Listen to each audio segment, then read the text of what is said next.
जो धरती मां सीता की शरणस्थली बनी थी, सचमुच उस धरती पर जन्म लेना पूर्व जन्मों के पुण्यों का ही प्रतिफल है। और आप सब उस पुण्यों को अर्जित कर रहे हैं कि मां सीता की शरणस्थली के रूप में, महर्षि वाल्मीकि के आश्रम के रूप में विख्यात त्रिवेणी की इस धरती पर जन्म लेने का सौभाग्य आप सबको प्राप्त हुआ है। इसलिए मैं आप सबका हृदय से अभिनंदन करता हूं, स्वागत करता हूं।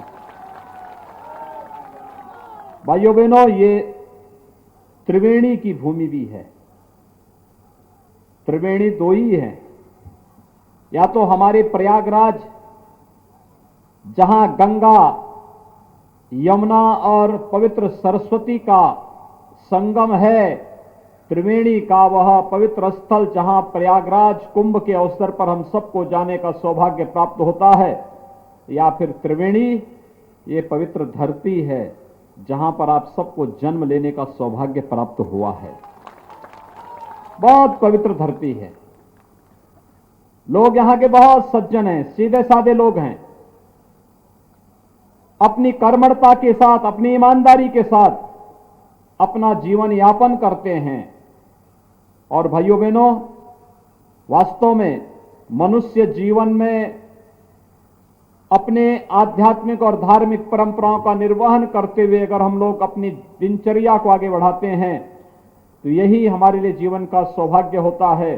और इस पवित्र धरती पर जन्म लेकर के आप लोग अपने न केवल कर्मठता के साथ, अपनी मेहनत और अपने परिश्रम के साथ इस क्षेत्र के विकास को आगे बढ़ाने का कार्य कर रहे हैं, साथ साथ महर्षि वाल्मीकि और माता सीता की पावन धरा को भी देश और दुनिया के सामने एक नई ऊंचाइयों तक पहुंचाने का कार्य कर रहे हैं। ये सचमुच बहुत सराहनीय प्रयास है।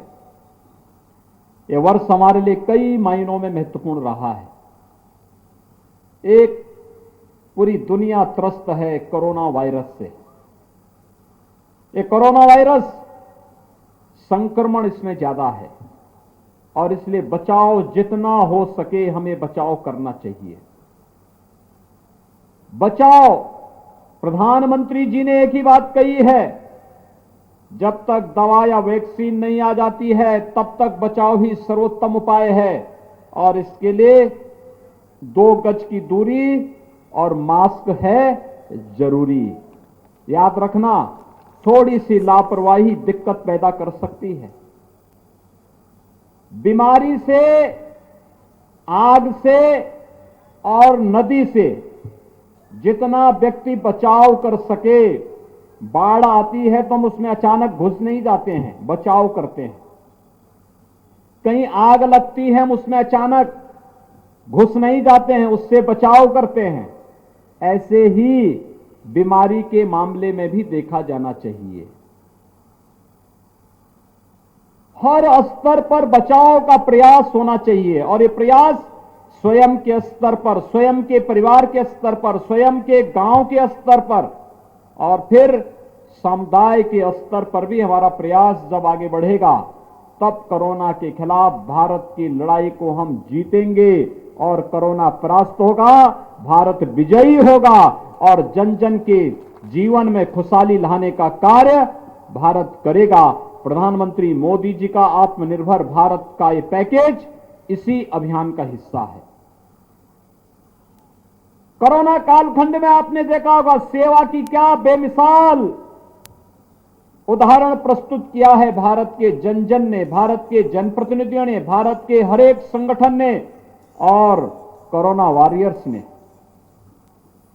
दुनिया की सबसे बड़ी आबादी के रूप में, सबसे बड़े लोकतंत्र के रूप में भारत का प्रतिनिधित्व, भारत को नेतृत्व देने वाले देश के यशस्वी प्रधानमंत्री श्री नरेंद्र मोदी जी के नेतृत्व में कोरोना के खिलाफ 25 मार्च से जब लड़ाई प्रारंभ हुई तो 25 मार्च से इस लड़ाई में आपने देखा होगा कि जब दुनिया सोच भी नहीं पा रही थी कि हमें क्या करना है, देश को बचाने के लिए प्रधानमंत्री जी ने लॉकडाउन की घोषणा की और लॉकडाउन की घोषणा होते ही जब गरीबों के, कामगारों के, मजदूरों के सामने रोजी रोटी का संकट सामने खड़ा आया, प्रधानमंत्री मोदी जी ने 1,76,000 करोड़ रुपए के एक विशाल गरीब कल्याण पैकेज की घोषणा करके हर गरीब के लिए मुफ्त में राशन की घोषणा कर दी। हर गरीब को निःशुल्क रसोई गैस के सिलेंडर उपलब्ध करवाने प्रारंभ कर दिए। जनधन अकाउंट में जिन गरीबों के बैंक में खाते खोले गए थे, उनके खाते में 500 रुपए देने की व्यवस्था कर दी गई और किसानों के खातों में 2,000 रुपए देने की व्यवस्था कर दी गई।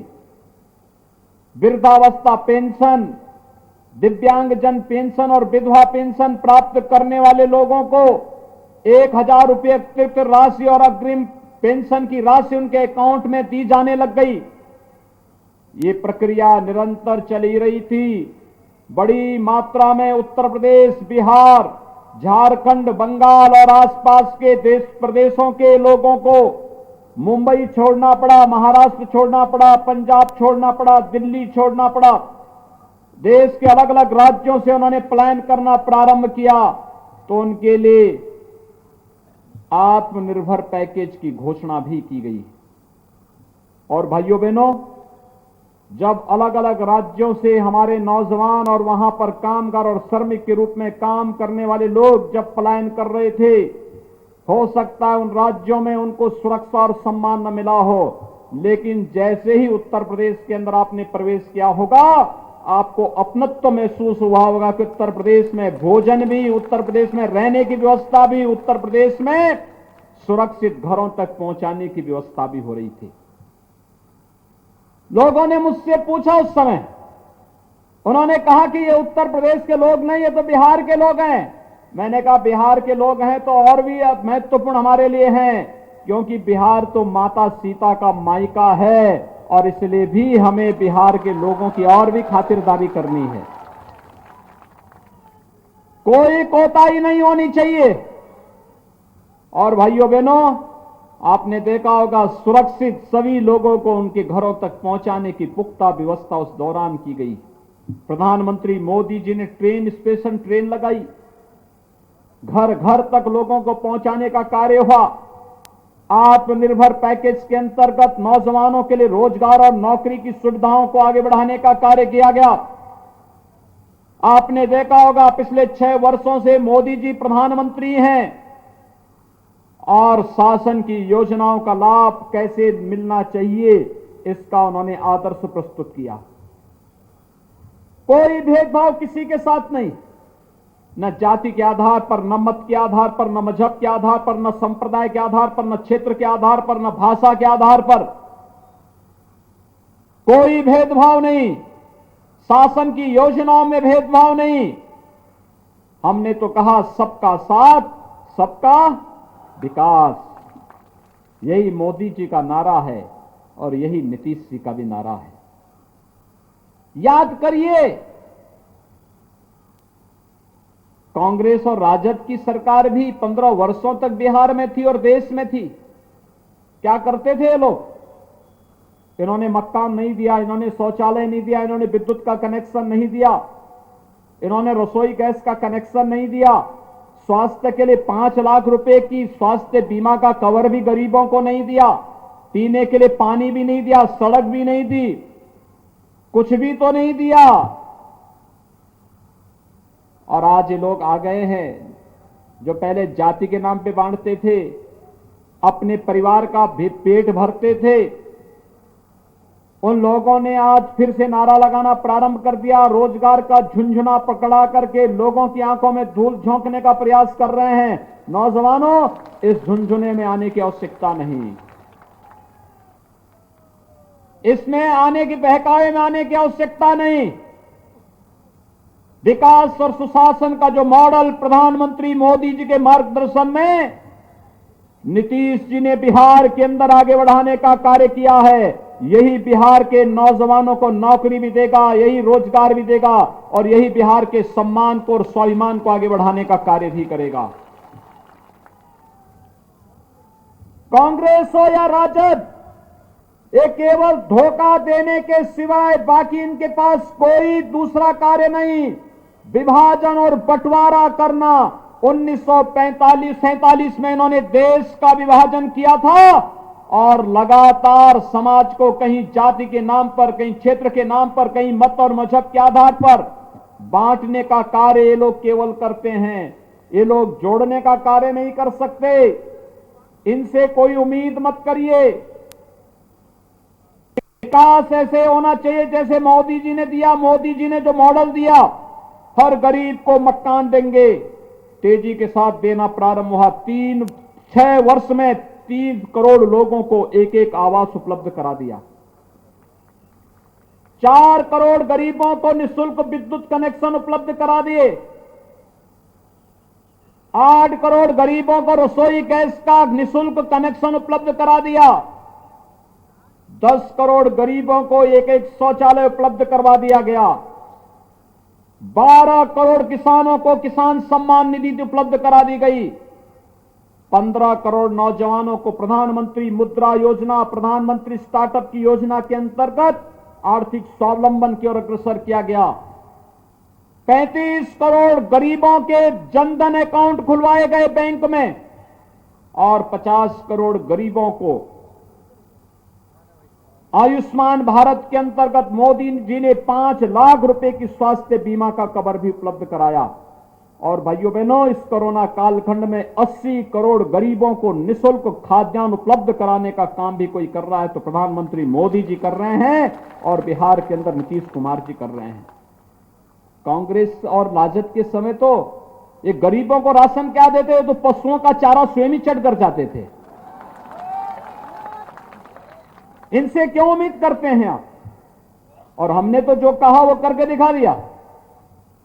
भेदभाव किसी के साथ नहीं करेंगे, योजना का लाभ सबको देंगे, सबका साथ और सबका विकास, यही तो राम राज्य है। यही राम राज्य है।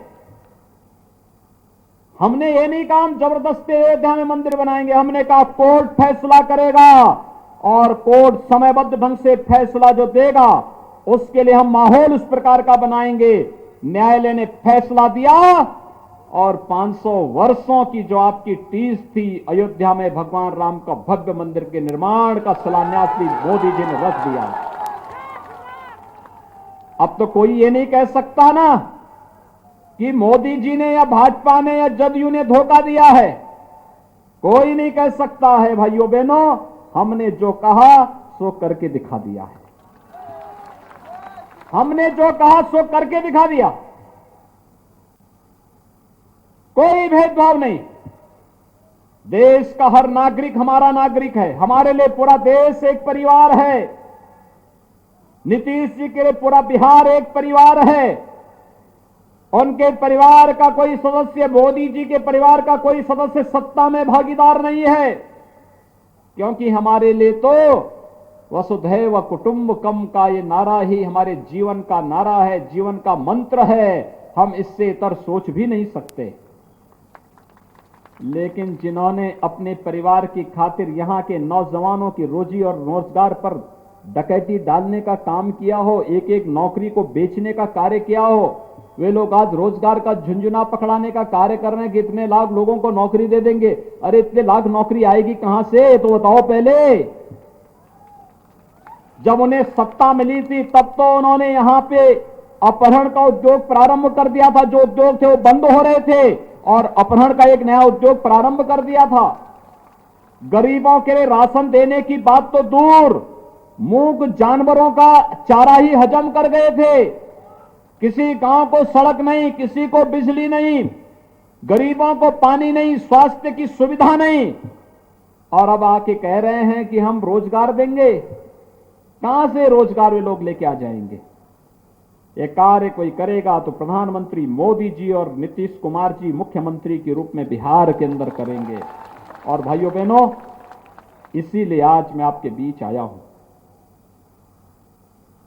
आपने 2019 में लोकसभा के चुनाव में यहां से सांसद के रूप में सम्मान्य श्री बैजनाथ महतो जी को यहां से अपना चुनाव लोकसभा के प्रत्याशी के रूप में सांसद में पहुंचाया था। उनकी दुखद मौत हो गई। लेकिन आज उनकी यशस्वी विरासत को आगे बढ़ाने के लिए जनसेवा के भाव के साथ फिर से वाल्मीकि नगर और आसपास के क्षेत्र को जंगल पार्टी का गढ़ नहीं बनने देंगे। इस संकल्प लेकर के उनके पुत्र सुनील कुमार कुशवाहा और साथ साथ जदयू के विधानसभा के वाल्मीकि नगर के युवा जुझारू प्रत्याशी रिंकू सिंह आपके सामने आए हैं। भाइयों बहनों, ये जुझारूपन है, ये जुझारूपन जनता की समस्या का समाधान भी करने की क्षमता रखता है और जंगल पार्टी वाले लोगों से दो दो हाथ करने की क्षमता भी रखता है। जो जैसे मानेगा, जो जैसे मानेगा उसको उस रूप में मनवाने की कला है इनमें और करेंगे। इसलिए भाइयों बहनों, किसी बहकावे में आने की आवश्यकता नहीं। ये दोनों प्रत्याशी और मैं आपसे अपील करूंगा कि इस जनपद में जितने भी भाजपा, जदयू, बीआईपी या फिर अन्य जो भी हमारे सहयोगी दल हैं, उनके जो भी प्रत्याशी हैं, उन सभी प्रत्याशियों को विजयी बनाने की अपील करने के लिए ही मैं आज विशेष रूप से आया हूं। मैं उत्तर प्रदेश से आया हूं, भगवान राम की भूमि से आया हूं, माता सीता की शरण स्थली में आया हूं और आपसे यही अपील करने के लिए आया हूं। अच्छे लोगों को चुनेंगे, यूपी के साथ बिहार के साथ, यूपी और बिहार मिलकर के विकास करेंगे और भारत दुनिया की एक महाताकत के रूप में आगे बढ़ेगा। यही तो हमें चाहिए। हमारे भारत का खुशहाली, भारत की समृद्धि जब आएगी, एक एक बच्चे के चेहरे पर खुशहाली आएगी, हर दीन दुखी के चेहरे पर खुशहाली लाना, यही तो प्रधानमंत्री मोदी जी का मंत्र है, यही उनका संकल्प है। इसी संकल्प के साथ वे दिन रात कार्य कर रहे हैं। आपने देखा होगा, पहली बार गरीब को शासन की योजनाओं का लाभ मिल रहा है क्योंकि मोदी जी का संकल्प है। नहीं तो गरीबों के हिस्से में डकैती डालने का कार्य यही कांग्रेस करती थी। आखिर स्वर्गीय राजीव गांधी जी ने यही तो कहा था कि 100 रुपया भेजता हूं और 10 ही रुपया पहुंचता गरीब तक। ये 90 रुपया कौन हजम कर जाता था? कौन हजम करता था? यही कांग्रेसी हजम करते थे, कोई दूसरा थोड़े हजम करता था। गरीब तक तो कुछ पहुंचता ही नहीं था। और प्रधानमंत्री मोदी जी के समय परिवर्तन क्या आया? उन्होंने कहा कि कुछ नहीं भाई, ये बीच के दलाल समाप्त, हम गरीब का खाता खोलेंगे और गरीब के खाते में दिल्ली से या पटना से सीधे पैसा डालेंगे, बीच के दलाल कहीं रहेंगे ही नहीं, तो गरीब को योजना का लाभ मिलेगा। और यही आज हो रहा है भाइयों बहनों। विकास की सोच होनी चाहिए और विकास की सोच के साथ आज प्रधानमंत्री मोदी जी के नेतृत्व में देश एक भारत श्रेष्ठ भारत बनने की ओर अग्रसर है। आज आपने देखा होगा, कल कश्मीर में एक बहुत बड़े आतंकवादी को मारा गया, बहुत बड़े आतंकवादी को। वह भारत की सुरक्षा पे सेंध लगाने के लिए आया था, हमारे जवानों पर छुप करके हमला करता था। भारत के बहादुर जवानों ने उसका काम तमाम कर दिया। आज भारत की तरफ कोई टेढ़ी नजरों से नहीं देख सकता क्योंकि भारत का नेतृत्व मजबूत हाथों में है। और जब यशस्वी और मजबूत हाथों में देश का नेतृत्व होता है तो देश की आन मान और शान पर कोई टेढ़ी नजरों से देखने का दुस्साहस नहीं कर सकता है। और नहीं तो कांग्रेस के नेतृत्व में यूपीए सरकार थी, राजद भी उसमें सहयोगी था। मुंबई में बम ब्लास्ट हुआ था, सैकड़ों लोग मर गए थे, पूरा देश कह रहा था कि पाकिस्तान ने यह किया है। और जब देश की आवाज में मिलाने के लिए, आवाज मिलाने के लिए कांग्रेस के उस समय के नेतृत्व से कहा गया तो कहते थे कि पाकिस्तान के पास एटम बम है, एटम बम से डर रहे थे।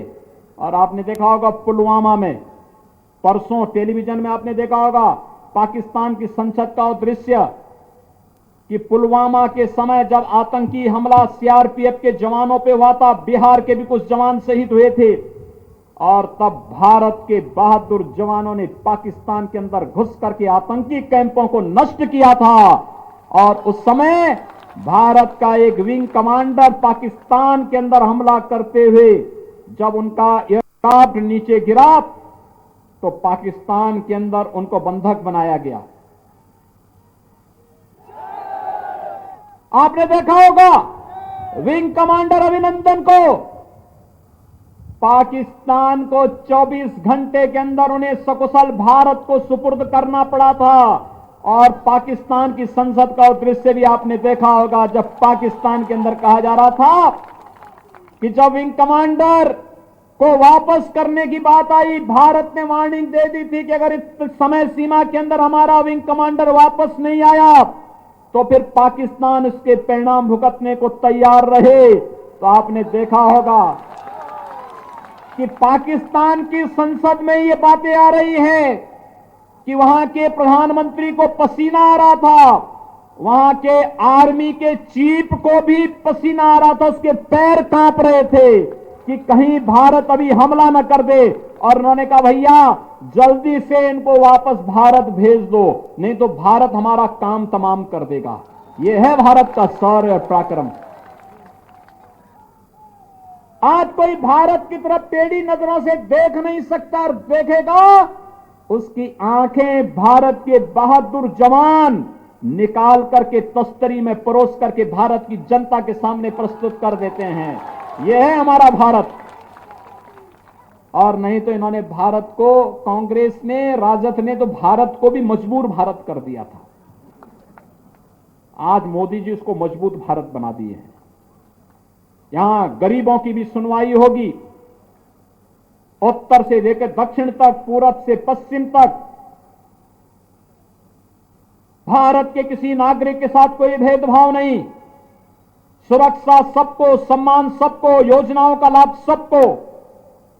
लेकिन भारत की सुरक्षा के साथ, भारत की आन मान और शान के साथ अगर किसी ने खिलवाड़ करने का दुस्साहस किया तो उसका मुंहतोड़ जवाब देने का कार्य भी कोई करेगा तो भारत करेगा, भारत करेगा। अरे मोदी जी के नेतृत्व में आज भारत उन नई ऊंचाइयों को छूता हुआ दिखाई दे रहा है। इसलिए भाइयों बहनों, हमें एक मजबूत भारत के लिए एक समृद्ध बिहार चाहिए, एक सुरक्षित बिहार चाहिए। और उस समृद्ध बिहार और सुरक्षित बिहार को तभी हम बना पाएंगे जब बिहार के अंदर भी एनडीए की सरकार नीतीश कुमार जी के नेतृत्व में एक बार फिर से बने। और इसके लिए सुनील कुमार जी संसद में जाकर के मोदी जी को ताकत देंगे और धीरेन्द्र प्रताप सिंह यानी रिंकू सिंह बिहार विधानसभा में जाकर के एनडीए की सरकार को मजबूती देंगे। इन दोनों को विजयी बना करके वाल्मीकि नगर को फिर से हमें राम राज्य की उस अवधारणा को चरितार्थ करने के लिए आगे बढ़ाना होगा, जहां की धरती पर लव और कुश ने जन्म लेकर के भगवान राम के सपनों का राम राज्य बनाया था। और भाइयों बहनों, यही अपील करने के लिए आज मैं आपके बीच आया हूं। आप सबसे अपील, जदयू, भाजपा और सहयोगी दलों के हमारे जो भी प्रत्याशी इस जनपद में लड़ रहे हैं, उन सबको चुनाव चिन्ह पर, उनके चुनाव चिन्ह पर वोट दें। यहां पर दोनों का चुनाव चिन्ह तीर है। तीर, ये तीर ही कमल फूल के साथ जब मिलेगा तो नक्सलवाद और आतंकवाद का समाधान करेगा, समस्या का समाधान कर देगा। इस दिशा में विजयी बनाने की अपील करने के लिए आज मैं विशेष रूप से आपके बीच आया हूं। आप सब इतने भारी संख्या में यहां पर उपस्थित हुए हैं, आप सबका मैं एक बार फिर से हृदय से अभिनंदन करता हूं, आपका स्वागत करता हूं। और यहां पर तीर चुनाव चिन्ह पर जदयू के विधानसभा के प्रत्याशी धीरेन्द्र प्रताप सिंह रिंकू सिंह को और लोकसभा चुनाव में सुनील कुमार कुशवाहा को भारी मतों से विजयी बनाने की अपील करते हुए वाणी को देता हूं विराम। जय जय श्री राम, जय जय श्री राम, जय जय श्री राम।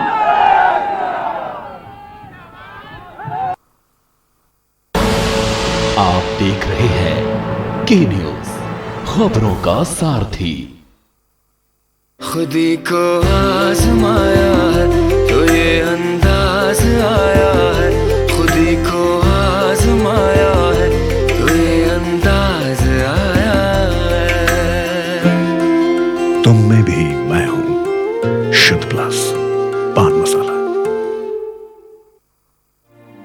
कोरोना संकट काल में के न्यूज इंडिया की देशवासियों से अपील है कि हम जाति धर्म को भूलकर कोरोना को हराने में एक साथ खड़े हों। जरूरतमंदों की मदद करें। कोरोना के खिलाफ जंग में हम अपना योगदान दें। हम सब मिलकर लड़ेंगे और मिलकर जीतेंगे। क्या है भरण पोषण की परिभाषा? भरण पोषण पर किनका है हक? बेऔलाद किससे पाए अपना हक? भरण पोषण न करने पर क्या है दंड? भरण पोषण की क्या होगी राशि? बुजुर्गों का हक ऐते रख। कीजिए सवाल, जानिए अधिकार। 0512 239 0031 और 0512 239 0032। हमारी खास पेशकश वकील आपका में रविवार दोपहर 3 बजे सिर्फ के न्यूज इंडिया पर। जब आपकी सोच को अंधेरा घेर लेता है और सिस्टम भी मुंह फेर लेता है, जब वादों की परतें खुलने लगती हैं और हारी उम्मीदों का ऊंचा ढेर लगता है, जब सड़क पर एड़ी की रगड़ देखकर अब तक जो भी हुआ सब बेअसर लगता है, तब चिंतन से डगर होगी आसान, मंथन से निकलेगा समाधान। मंथन।